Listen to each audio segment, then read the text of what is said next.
내 구주 예수를 더욱 사랑. 이거 누가 쓴 시인 줄 아세요? 제가 알아보니까 프렌티스 목사님의 아내가 아마 마사추세츠주에 살던 그 목사님 부부였던 것 같은데 시인이었나 봐요. 아마추어 시인. 근데 그분이 이제 시를 썼는데 그 시랍니다. 근데 내용은 뭐냐면 결혼해서 잘 살고 두 딸을 잘 키웠는데 성년이 돼서 두 딸이 전염병으로 둘 다 죽었어요, 한꺼번에. 근데 뭐 인생의 의미가 없어졌겠죠. 진짜 하나도 아니고 둘이 한꺼번에 죽었으니. 그랬을 때 그 여자분이 이 시를 쓴 거예요. 그리고 이제 그거를 서랍에 책갈피에 몰래 숨겨놨는데 그 여자분이 죽고 난 13년이 지난 다음에 그 목사님이 그걸 발견했고 그게 그 두 딸이 죽고 난 다음에 쓴 시라는 걸 알았어요. 제가 그걸 보니까 이해가 돼요.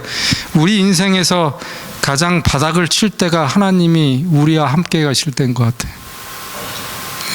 우리의 인간적인 사고로는 도저히 이해가 안 되는, 우리가 축복이 넘칠 때 하나님이 옆에 계신다고 우리는 느낄 수 있을지 모르지만 당연히 그것도 그렇겠지만 우리가 바닥을 칠 때 사실은 그런 일이 일어나는 것입니다. 오늘은 그냥 이제 메인은 다 끝났고요. 목사님께서 저의 발목을 붙드시고 1시간 더 하라고 명령을 내리셔서 제가 뭐를 해드릴까. 이번 기회에 제가 말씀드린 여러분들이 그동안 잘 못 들으셨던 것 중에 하나가 진화론에 대한 그런 개념이었을 거예요. 저는 그 진화론을 진짜 철저하게 우리 주변에서 없애야 되는데 우리의 생각에서, 우리의 철학에서 완전히 씻어내야 돼요. 그러려면 찾아야 돼요. 혹시 나에게 진화론의 사상이 아직도 남아있나. 그래야 그걸 없애죠. 찾지 않고 어떻게 없애겠어요. 그래서 거기에 대한 이제 보너스 부록이라고 그럴까요? 여러분들 정자 얘기는 잘 아시죠? 정자, 스펌 얘기인데 스펌은 경쟁을 하나요? 네, 저도 그렇게 교육받았어요. 당연한 거예요. 2억 개 정자 중에 오로지 하나만 난자와 만나서 하나의 개체를 만드니까. 그러려면은 가장 우수한 놈이 나오기 위해서 하나님께서는 그렇게 많은 정자를 만들으셨구나. 이렇게 우리는 이해하고 살았어요. 근데 과연 그럴 것인가? 첫날 제가 말씀드렸다시피 우리가 인생을 어떻게 살아야 될까를 생각하다가 지난 13년 동안 제가 공부했던 거를 저 포맷으로 이제 해서 어떤 그 웹사이트를 구축하고 거기에 동영상 강의를 10분, 15분, 20분씩 이렇게 쫙 넣어놓으려고 합니다. 이건 사실 우리가 우리의 인생이 어떻게 돌아가는지, 우리의 생리작용이 어떻게 되는지를 알아야 몸이 건강하게 살 수가 있는 거 아니에요. 그렇죠? 그걸 모르고는 어떻게 건강하게 살 수 없는 거예요. 그건 참 어폐가 있어요. 근데 우리만큼 우리 몸에 대해서 모르고 사는 우리 인간들이 그렇거든요. 그래서 그거를 하나하나 하다가 보니까 맨 처음 파트가 정자입니다. 이걸 쭉 나가고 있는데 사실 태어날 때까지만 해도 어마어마한 많은 기적 같은 일들이 일어나거든요. 뭐 출생해서 첫 울음은 어떻게 이루어지는가. 예, 뭐 이런 거 신기하지 않아요? 자, 이런데 과학적인 배경을 가지고 왜 어떻게 우리의 라이프가 이루어지고 있는가를 샅샅이 파헤침으로 우리가 건강한, 육체적으로 건강한 삶을 살자는 거에 첫 번째 내용인데 제가 여러분들께 보너스로 말씀드리겠습니다.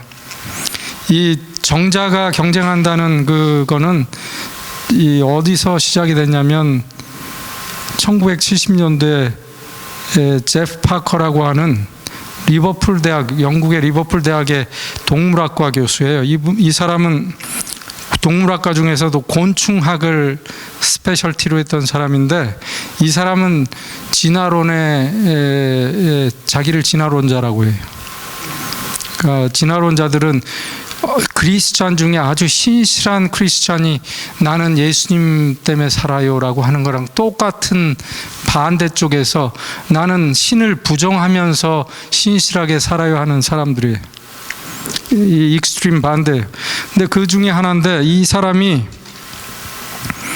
이 티오리를 주창을 했어요. 그래서 논문을 쓴 거예요. 그래서 그 논문으로 인해서 70년대에 다윈 메달을 수상받았어요. 다윈 메달. 진화론자들이 생각하는 가장 영예로운 상이에요. 이 젊은 교수가 26살에 사실은 이 사람이 발표한 논문인데요. 이 사람이 그래요. 내 인생은 다윈이 이 중심에 있고, 내 인생 철학은 다윈이고, 내 인생의 목표는 다윈이다. 수상 소감을 얘기하면서. 그래서 그 다윈 메달을 받았을 때 나는 인생을 어치브했다. 그러니까 인생을 성공했다라고 표현을 하고 있어요. 그리고 이제 발표 석상에서 진화론자들이 이 젊은 교수에게 프로페셔널이라고 극찬을 했던 그 논문이에요. 제가 그 논문을 찾아서 소개해 드릴게요. 이 논문을 보면요, 제가 논문을 이제 그걸 찾아서 쭉 읽다가 3분의 1쯤 읽다가 덮었어요. 왜 덮었냐면, 논문의 내용이 이렇게 지나가야 돼요. 정자 수가 많아야 되는 이유는 여러 남성들이 동시에 한 여성을 임신시키려 할 때 자기 정자가 성공하려면 아무래도 정자 수가 많아야 되지 않겠는가. 이게 무슨 얘기예요, 이게? 이거는 삼류 소설도 이런 소설은 없죠. 아무리 세상이 이렇게 막가도 어떻게 이런 어떻게 이런 거를 학자가 논문에다 쓸 수 있냔 말이에요. 지금 이거 사람 얘기하는 겁니다. 사람 얘기. 그러니 제가 이걸 더 이상 읽을 가치가 있겠어요? 아휴.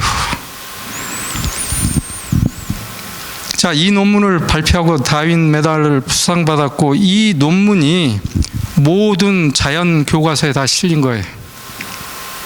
아시겠어요? 자연 교과서에. 그때부터 배운 모든 학생들은 다 정자는 경쟁한다라고 알고 있어요. 그게 과학이에요. 여러분들 참 신기하지 않아요? 사람의 그 지성이라는 것이, 그래서 아무리 진화론자들이 저런 그림을 그려놓고 세계 최고의 걸작이라고 얘기해도 이거를 글쎄, 일반인들은 글쎄, 그러면서도 그들의 삶은 100% 그 사상의 배경은 그 진화론의 사상에 따라서 매일 살아요. 끊임없이 경쟁하고 비교하고 우월감을 느껴 하지만 행복해지고, 남과는 나를 차별하려고 그러고, 이런 모든 사상적인 배경이 진화론, 그 진화론은 하와가 하나님의 말씀을 잠깐 내려놓고 내가 생각해보자, 이거 꼭 먹어도 되지 않겠어 라고 한 그 인간의 지성에 의존한 그 믿음에서 시작된 거예요. 그래서 제가 오늘 정자는 결탄코 경쟁하는 게 아니다 라는 거를 여러분들에게 확실히 알려드리겠어요. 이건 과학적인 근거에 의해서 제가 알려드리는 거지 저의 철학을 얘기하는 게 아닙니다. 정자의 일생 전편, 흥미진진하죠. 정자 그러면 어떤 여자분 이름 같기도 한데, 여기서는 스펌입니다. 그 스펌은 어디서 생기냐면 고환에서 생기죠. 고환에서 3개월에 걸쳐서 만들어집니다. 그 3개월에 걸쳐서 만들어진 정자는 부고환에 이제 그 저장이 돼 있어요. 그 부고환은 큰 지렁이를 꼬불꼬불 이렇게 뭉쳐놓은 것 같아요. 그게 6, 7m나 되는 구불구불한 관에 거기에 정자들이 모아 있어요. 그러다가 이제 사정을 하게 되면은 어떤 경로로 이게 나오기 시작하냐면 30cm나 되는 이 정관을 타고 정낭으로 가요. 정낭은 이 프로스테이트, 그 전립선 바로 밑에 있는 아주 자그만 주머니예요. 작은 쐐기예요. 그 쐐기에 모여 있다가 이제 사정이 될 때 이 프로스테이트를 통과하면서 배출이 되겠죠. 이거는 이제 방광이고 이게 프로스테이트고요. 네. 정낭이 그 사이에 있는데 이제 배출된 정자는 두 번째 인생을 살아요. 그렇죠. 재미있지 않아요? 흥미롭잖아요.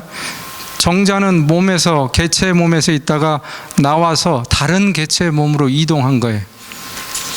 그러다가 그 다른 개체라는 것은 모든 조건이 달라요. 특히 여자의 질 속은 산도가 굉장히 낮아요. 7.2 뭐 이렇게 낮아요. 7.4에서 7.2면 크게 산도가 있는 건데, 그러니까 호스타일, 아주 그냥 살기에, 생존하기에 어려운 환경에 이제 처한 거예요.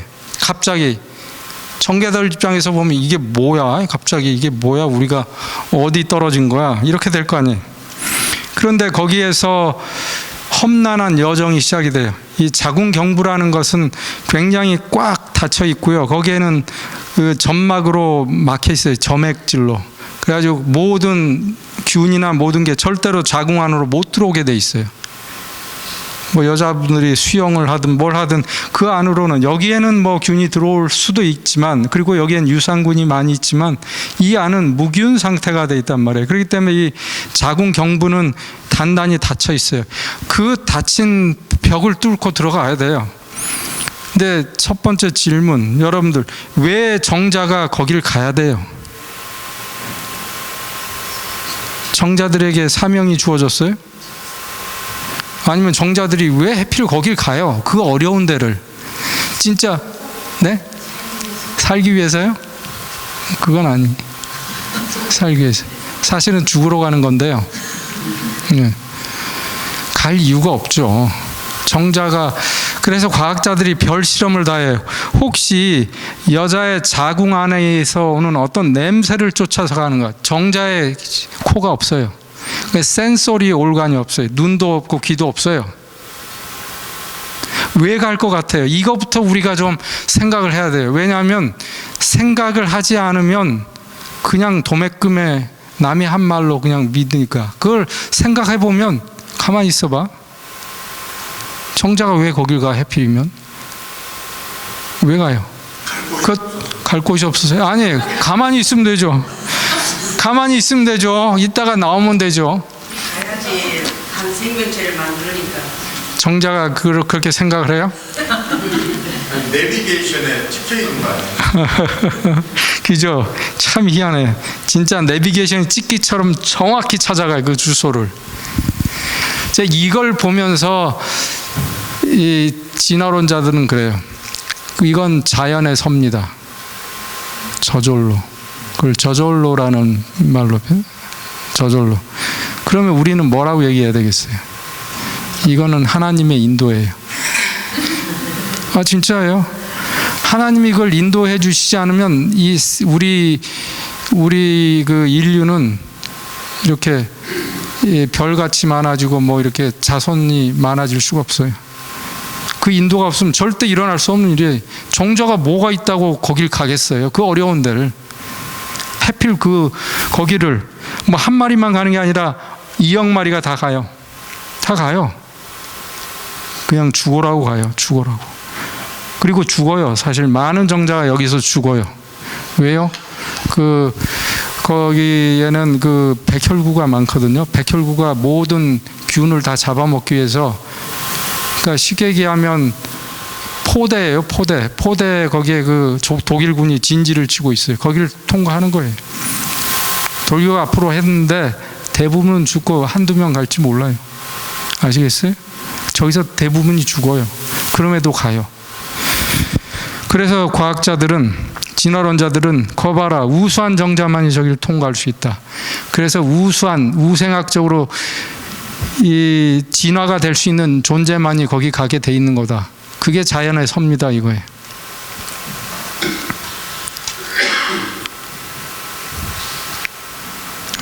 그래서 여러분들이 이런 의문을 가져야 되는데, 그럼 정자들은 진짜로 경쟁하면서 거길 가느냐, 아니면 협력하면서 갈 것인가?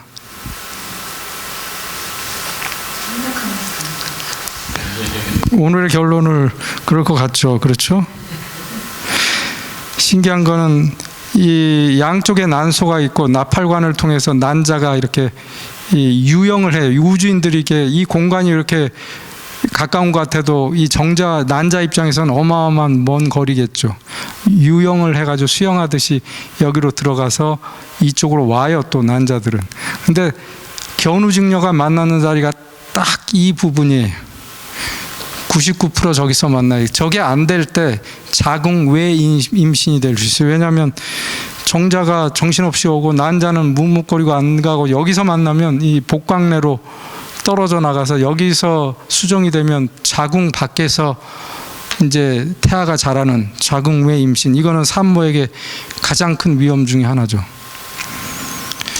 그리고 이 아기도 살 수 없는 잘못된 그런 일이 일어나는 대부분이 이제 그 여자들의 좋지 않은 생활 습관으로 여기에 염증이 많이 생기고 했을 때 그런 일이 일어난다고 그러죠. 근데 어쨌든 그래서 해필이면 여기서 딱 만나서 정확히 만나서 수정을 하고 또 돌아와요. 자궁으로 180도 돌아서. 이건 누가 가르쳐 줬어요?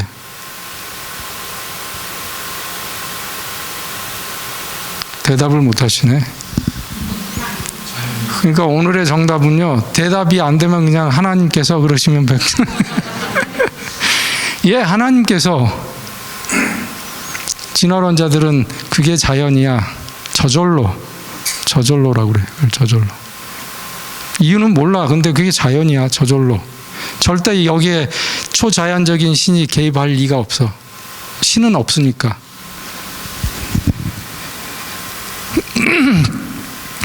광학현명으로 확대해서 보면 저렇게 정자들이 아주 빠글대고 움직이죠. 그죠? 올챙이 같죠? 근데 그게 왜 올챙이 같이 보이냐면 이 긴 이 꼬리가 너무 얇기 때문에 잘 안 나타나서 핵 있는 부분만 보여서 그래. 그래서 이제 정자들이 경쟁을 하지 않는 근거를 제가 찾아봤어요.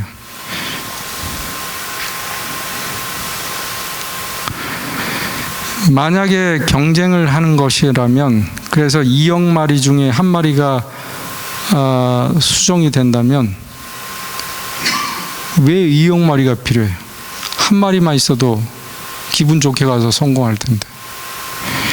보스턴 마라톤을 2억 명이 뛰는 거랑 10명이 뛰는 거랑 내가 성공할 확률은 뭐가 높을까요?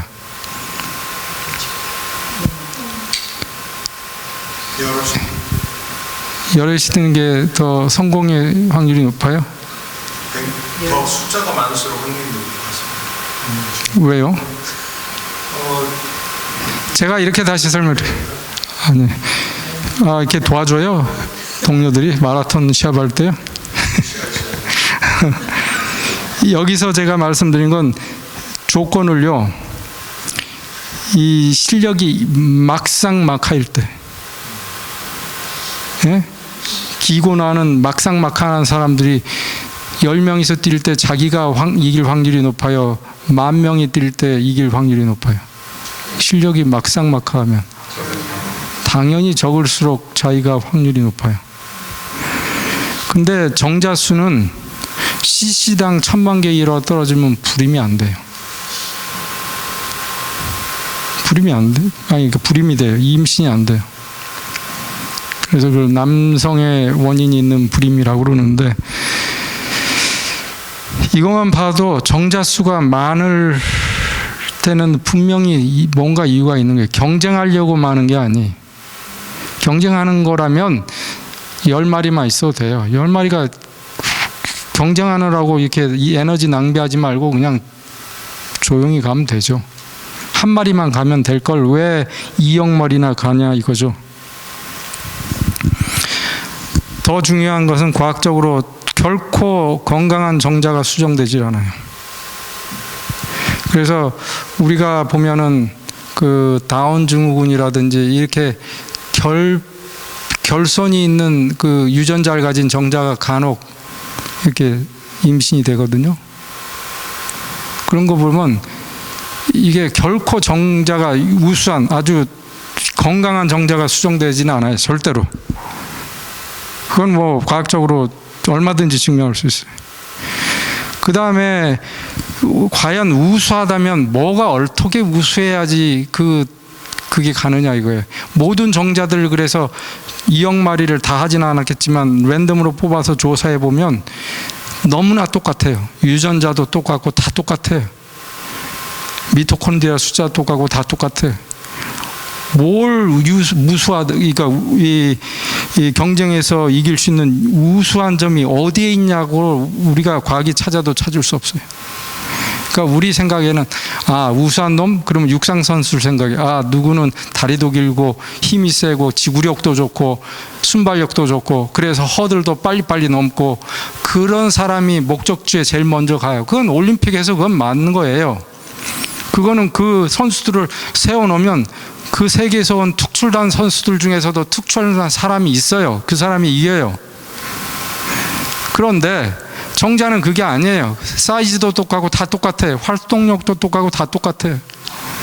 유전자도 똑같고 그 거기에 있는 미토콘드리아 숫자도 다 똑같아요. 뭐가 우수한 거예요 도대체? 그러니까 애시당초 우수한 정자가 성공한다. 그래서 컴퓨터에서 이긴 게 간다라는 거는 그것부터가 이 이론에 무리가 있는 거예요. 허구라는 얘기. 이해가 되세요? 근데 이제 거기에 대해서 이 창조를 믿고 있는 과학자들이 연구한 결과가 최근에 밝혀졌어요. 결코 먼저 간 정자가 수정되는 게 아닌 거예요. 정자의 그 모양을 보면요, 이게 핵이 들어있는 머리 부분입니다. 그러니까 아빠 쪽에서 온 이 유전자를 다 여기에 가지고 있어요. 이게 핵이 있고 여기에는 생명이 없어요. 생명은 어디에 있냐면 이 몸통 부분이 있어요. 여기에 미토콘드리아가 있어요. 이렇게 미토콘드리아가 쫙 있어요. 여기에 생명이 있어요.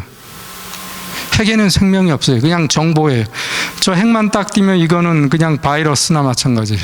유전자를 가지고 있는 덩어리예요. 이해가 되세요? 살아있는 게 아니에요. 여기에서 살아있는 몸체가 있고 여기에서 이제 나오는 에너지를 이 꼬리를 이렇게 수영을 한다고 생각했는데 더 자세히 보니까 헬리콥터처럼 돌아요. 돌기 때문에 수영을 하면 2차원밖에 못 가요. 좌우 앞 상 전후. 근데 헬기처럼 돌기 때문에 3차원적으로 움직일 수가 있어요. 그래서 그 여자의 그 몸속에 아주 복잡한 거기를 통과할 수가 있다는 거예요. 자, 이렇게까지 과학자들이 잘 알게 됐고 거기에 있는 이 정자 한 마리를 만드는데 우리 남자 몸에서 2,300개의 유전자가 관여한다고 그래요. 유전자를 하나 옮기고 그 중에 똑똑한 놈 하나가 가서 성공할 거면 2,300개 유전자가 필요 없어요. 좋은 프로테인을 거기다 태깅시켜 줄 수 있는 유전자 하나면 돼요. 프로테인, 근육, 힘으로 가니까. 그래서 이런 그 기초적인 상식을 가지고 보시면 이제 이 난자거든요. 이게 난자 얘기를 하려도 한 1시간 이상 얘기해도 재밌는 게 많은데 난자는 엄마 뱃속에서 그 아이가 태아 때부터 이미 만들어져 있어요. 근데 그 난자 주변에 싸고 있는 이 세포, 난포세포라고 하는 것들은 겹겹이 이 난자를 보호하고 같이 태어나요. 같이 만들어지고 같이 태어나고 평생을 동고동락해요. 근데 난자가 배란이 된다고 그러죠. 배란이 될 때는 달걀 하나가 이렇게 쏙 알만 나오듯이 그렇게 배란되는 게 아니고 그 난포세포들이 함께 나와요. 근데 그 배란된 난자를 이렇게 보면 그냥 모식도가 이런데 이게 마치 태양 주변의 광채, 그래서 그걸 코로나 레디에이터라고 그래요. 그러니까 태양빛, 찬란한 태양빛. 그래서 사실 여자는 여왕처럼 군림을 하고 나와요. 근데 남자는 그야말로 기어 올라가요. 예, 저도 남자지만 이걸 공부하다가 제가 깨갱했어요. 여자분들 잘 모셔야 되겠다. 이렇게 군림을 하는데 이 난포 세포들이요, 뭐냐면 결국은 이 모든 바이러스나 모든 외부로부터 오는 해가 되는 걸 자기가 다 처치해요. 겹겹이 처치하고 자기는 죽어요. 그게 다 뚫릴 때까지 난자는 아주 인택트한 거예요. 근데 그 난자가 또 가지고 있는 막이 있는데 그 막이 굉장히 그 딱딱한 이 막이 있는데, 사실은 이 진화론자들은 이 난자를 보호하는 막이라고 하지만 이 과학이 발견한 바에 의하면 보세요. 정자가 이렇게 갈 때 맨 먼저 간 놈이 이 난포세포와 만나게 되고 대결해서 난포세포와 함께 같이 죽어요. 그러니까 한 마리가 하나의 난포세포가 죽고 또 한 마리가 또 난포세포 하나가 죽고 또 하나가 죽고 그 겹겹을 하는데 거의 2억 마리가 다 희생이 되죠. 그래서 나중에 온 빌빌한 놈이 가서 난자한테 갈 수가 있어요. 우수한 놈이 가는 게 아니에요. 그렇기 때문에 컴피트를 할 필요가 없어요. 그러면 반대로 컴피트해. 서로 안 가려고. 그러면 임신이 안 되죠. 그러니까 그렇게 진화론적인 사고로 이거를 스토리를 이렇게 만들어 보려면 이게 안 돼요. 이론이 안 맞아. 시당초 이 지금 돌아가는 걸 보니까. 그래서 결국은 마지막에 늦게 온 놈이 이렇게 들어가는데 이거는 사실 굉장히 잘못된 사진입니다. 왜냐하면 정자가 여기까지 오면요, 난포세포를 다 통과한 이 막에 딱 어태치되는 순간 거기까지 오면서 모든 에너지를 다 소모하고 거기서 생명이 끝나요. 정자는 생명이 끝난 상태로 난자한테 접근을 해요. 그럼 난자가 불쌍하구나, 이 들어와. 그리고 저 막이 그 죽은 정자의 대가리, 그러니까 활동성이 없어진 몸체도 떨어지고 죽은 대가리만 안아서 끌어안아 들어가요. 그러니까 지금까지 여러분들이 알던 그 상식하고는 다르죠. 난자가 가서 뭐 돌격 앞으로 뚫고 들어가고 이게 아니에요. 가서 죽어요. 비참하게 탈진이 돼서 죽고 없어져요. 그냥 핵만 남아 있는데 그걸 난자가 안고 들어가요. 그래서 이제 수정이 되는 거예요.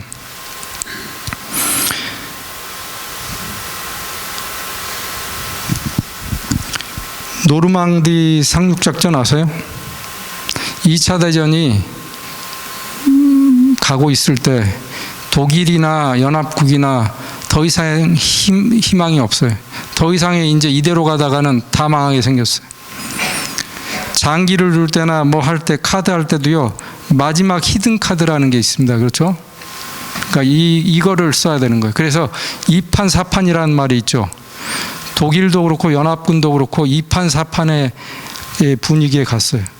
그래서 연합군이 그 D-Day를 노르망디 상륙작전이라는 걸로 해서 전심을 그냥 다 부으는 거예요. 노르망디 상륙작전에 그 노르망디 해변 가보셨어요? 거기에 16만 명의 그 연합군이 한꺼번에 이제 상륙을 하죠. 16만 명이. 상상해 보셨어요? 16만 명. 16만 명이 그냥 홀가분한 피크닉 복장이 아니고 온갖 전투 무기와 탱크와 이런 게 다 16만 명이 한꺼번에 그냥 급습한 거죠. 그랬을 때 독일군은 그 위에 진지에서 거기다 집중 포화 사격을 해요. 결론부터 얘기하면 이 노르망디 상륙작전은 연합군이 이기죠.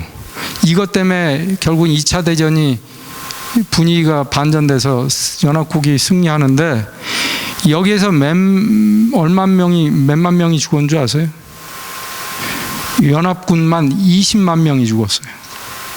처음에 16만 명이 들어갔지만 16만 명 더, 16만 명, 이런 식으로 계속 거기다 그냥 올인을 한 거예요. 올인이라는 거 아시죠? 올인. 가지고 있는 모든 재원과 인력을 거기다 다 쏟아부은 거예요. 여기서 결판 내자 우리. 독일도 거기다 온갖 재원을 다 쏟아붓고 이제 싸웠어요. 결과론적으로 연합국이 이겼지만 연합군에서만 20만 명이죠. 독일군도 그만큼 이상 죽었어요. 생각을 해보세요. 수십만 명의 젊은이들이 거기서 다 죽었어요. 참 안타까운 일이에요. 거기에 이제 여러분들이 가셨다고 한번 생각을 해보세요. 입장에. 거기서 경쟁하실 거예요? 경쟁이란 말이 거기서 나올 거예요? 아니, 그때는 경쟁이 아니라 전우의 시체를 밟고 밟아요. 앞에 간 1열이 다 죽어요. 그 틈에 2열이 또 가서 어디 엄호 될 때 가서 숨어요. 그리고 이제 3열이 가서 또 그 엄호 방어선을 또 한 발짝 더 가요. 그 사이에 또 죽고 또 죽고. 그게 전우의 시체를 밟고 해. 가다 보면 여기까지 갈 때 얼만큼이 죽고 그 시체를 보고 자기는 그만큼을 더 갈 수가 있어요 또. 그렇게 해서 결국은 연합국이 고지를 탄압하게 되는 거예요. 이거랑 정확히 똑같은 이치로 정자들은 난자에 도착하는 거예요. 아시겠어요? 얼마 전에 제가 오기 바로 전날이 캐나다의 그 리멤버런스 데이, 그래서 빨간 뭐 퍼피 그거를 꽂고 다니고 그 식을 하는데 제가 지나가다가 잠깐 보고 갔는데 거기에는 우리 6.25 때 온 참전 용사비도 있고 그래서 항상 거길 지날 때마다 저는 속으로 참 고개가 숙여지는데 누군가 죽었기 때문에 우리가 아직 지금 살고 있잖아요. 예? 예. 그런데 정자들이 난자에 가야 되는 어떤 소임이 정해졌고 가는 길이 너무나 험난해서 가다가 수도 없이 죽어요. 수도 없이 백혈구한테 잡혀먹히고 그냥 계속 죽어요. 그래도 가는데 거기서 경쟁을 하는 것인가 아니면 희생 때문에 결국은 도달하게 되는 것인가. 그거는 여러분들이 이 일반적인 사고로 생각을 하셔도 결코 이게 경쟁으로 돌아가는 그런 스포츠가 아니에요. 목숨을 걸고 하는 노르망디 상륙작전이에요. 이런 그 스토리는 너무나 많아요. 이거는 그 먹을 것 같습니까? 사진은? 새. 가창오리. 우리나라의 그 서해안도 안면도 그쪽 작은 섬들이 많이 있는데 제 동생이 이 리타이어하고 사진기 메고 그런 거 찍으러 다녀요. 그 친구가 보내줬던 사진 얼마나 신기합니까? 근데 진화론자들은 저 새들이 서로 컴피트 한다고 그래요. 컴피트 하려면 왜 모여서 컴피트해요? 자기 혼자 먹을 거가 얼마나 많은데. 서해안이 그래서 전 세계 철새들이 다 모인다고 그러거든요. 거기를 지나가고 시베리아로 오르락내리락 하면서 반도니까 우리나라가. 근데 거기에 먹을 게 너무 많은데 죽어라고 왜 모여서 싸우겠어요? 아니에요. 아시겠지만 공동의 목표를 같이 다니지 않으면 자기 목숨이 불안해요. 자기 목숨이. 천적도 많고 자기 목숨이. 그리고 누군가 이거를 그렇게 인도하시는 게 확실하다는 거예요. 누군가. 예수님이 그러셨죠. 참새 한 마리도 저절로 떨어지게 하지 않는다 하나님은. 근데 이런 거를 비유라고 그러는데 우리가 간혹 그걸 이것도 비유라고 생각을 하시지만 저는 그건 비유가 아니고 정확한 말씀이세요. 참새 한 마리도 하나님이 관리하시는 거예요. 진화론자들은 우연히 참새들이 저절로 돌아다닌 것이고 그러다가 센 놈한테 잡혀먹이면 죽게 되는 것이고 그 안에서 살아남으려고 참새들은 더 이 날갯짓을 더 해야 되는 거고 뭐 이렇게 해석하지만 그런 스토리로 이거를 이해하려면 도저히 이해가 안 돼요. 그럼 난자는 어떤가? 태아기 때 난자는 이 600에서 700만 개가 만들어진다는 거예요. 그러면서 아기가 엄마 뱃속에서 자랄 때 보면은 그거의 한 6분의 1로 줄어들어서 나와요. 4분의 1, 5분의 1, 5분의 1로 줄어서. 그러면 그 200만 개가 되는 난자가 더 자라면서 사춘기가 되면 그 중에 4분의 1밖에 안 남아요. 근데 그 4분의 1 중에서 평생 여자들이 쓰는 난자의 수는 100분의 1밖에 안 돼요. 한 달에 한 개씩의 난자만 나오니까. 그렇죠?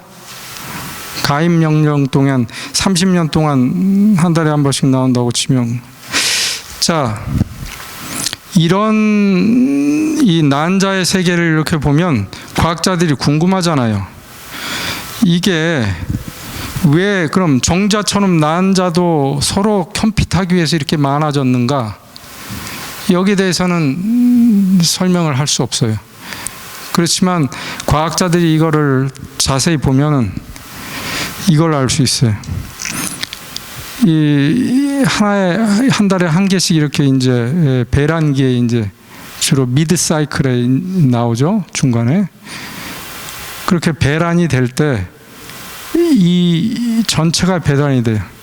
난포 세포들이 같이 난자고.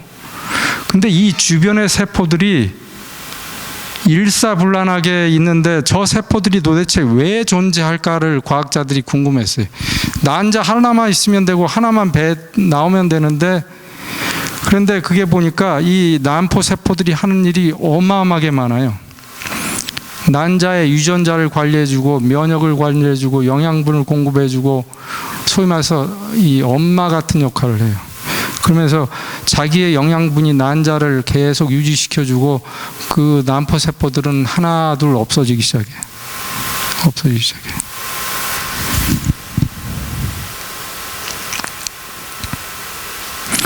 이제 결론에 가까워지면서 여러분들에게 이걸 보여드릴게요. 흥미로운 사실.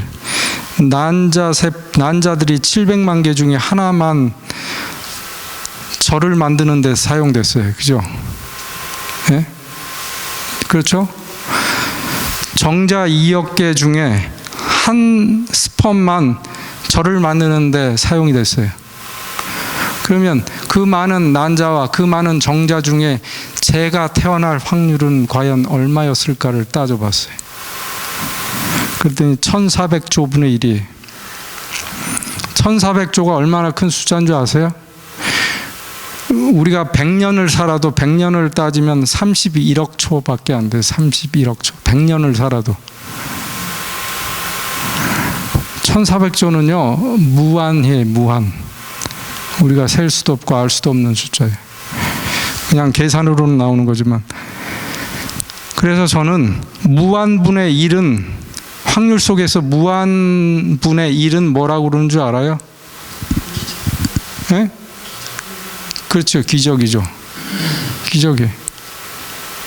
진짜 무한대 중에 하나의 사건이 터진, 그게 우리예요. 그래서 우리가 태어난 건 기적이에요.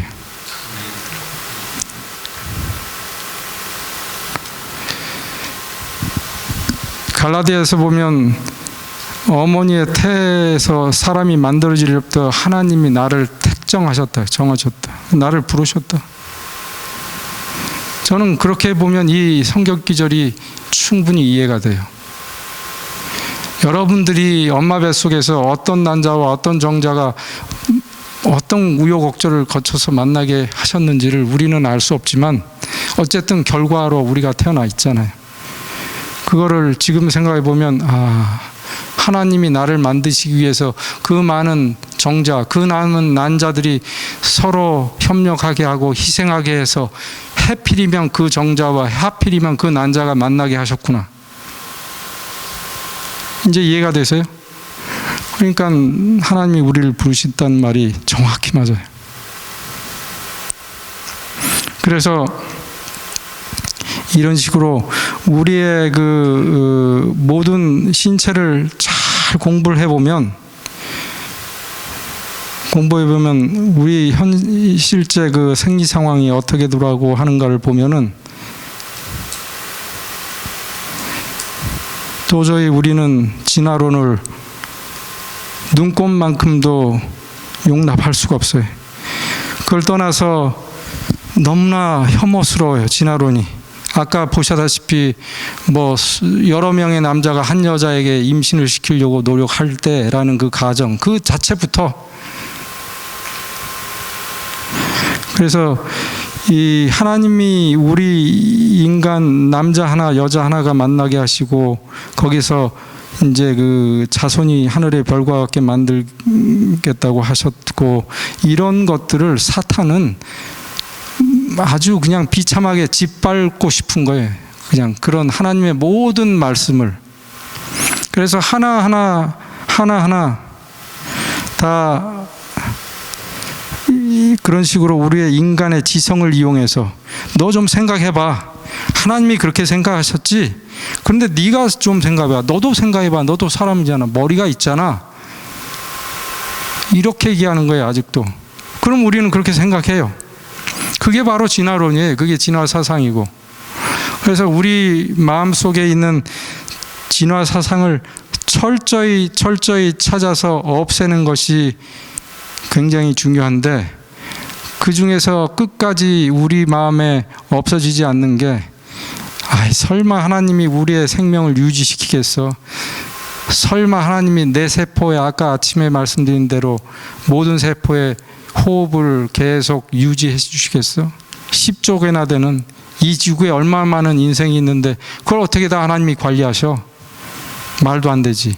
이런 우리의 하와와 같은 그런 인간 지성에 의지한 산수, 계산, 이런 게 우리로 하여금 하나님을 100% 의지 못하게 만들고 있어요. 이스라엘 민족이 100% 하나님께 결국은 끝까지 의지 못했던 이유는 그 우상 때문에 그런 거예요. 그 우상 때문에 끝까지. 그래서 지금도 그런 환란 속에서 살고 있잖아요. 그래서 우리가 우리의 인생을 제대로 파악하려면 진짜 진화론만은 끝까지 배척해야 됩니다. 그래서 정자들은 경쟁하는 것이 결코 아니다. 이 어마어마한 정자들의 숫자가 하나의 목표를 이루기 위해서 하나님께서 만들어 놓으시고 운행하시는 거예요. 근데 여기에서도 여지없이 심장에서도 그랬고 혈관에서도 그랬고 간에서도 그렇고 어디에서나 보면은 희생과 공생이라는 그 원리, 그 다음에 질서라는 그 세 가지 원리가 항상 돌아가고 있어요, 우리 몸에서. 그래서 우리 몸은 유지되고, 그래서 예수님께서 참새 한 마리도 땅에 떨어지지 않게 관리하시면 하물며 너희는 머리털까지 세고 계신다. 저는 이거를 읽어보면서 왜 머리털이라고 하셨을까? 왜 머리털이라고 하셨을까? 우리 신체를 그 당시에 이걸 듣는 일반인들한테, 과학적인 상식이 없는 사람에게 너희의 세포까지 다 관리하셔, 이런 얘기를 하실 수가 있겠어요? 그 당시에 세포라는 개념이 없었거든요. 그러면 그 당시에 알 수 있는 가장 우리 몸에 복잡하고 숫자가 많은 건 머리털이에요. 그렇죠? 그러니까 머리털이라고 얘기하셨어요. 머리털을 다 관리하신다고. 그러니 이 말씀은 예수님이 직접 하신 말씀이지 이게 비유가 아니에요. 너희 머리털까지 세신다고 그러십니다. 그러면 이거를 우리가 믿어야 되지 않겠어요? 자, 이제 마지막으로 제가 보여드리는 이 슬라이드는 그래서 우리가 살다 보면은 참 이 업앤다운이 있죠. 항상 업앤다운이 있어요. 그리고 그런 업앤다운 외에도 우리 신앙의 업앤다운도 있어요. 신앙에도. 그럴 때마다 우리가 괴로워하는 게 아니라 그분이 더 괴로워하고 그분이 더 관심을 가지고 있다는 사실. 그래서 마지막으로 이 말씀을 우리 한번 다 같이 읽어보도록 하겠습니다. 시작. 참새 한 마리도 예수님 몰래 떨어지는 일이 없고 그분 몰래 아무도 머리 숙여 기도할 수 없다. 그분께서 어느 곳에서나 우리와 함께 계시기 때문이다. 그러므로 흘러내리는 괴로운 눈물 한 방울 한 방울을 다 주시하신다.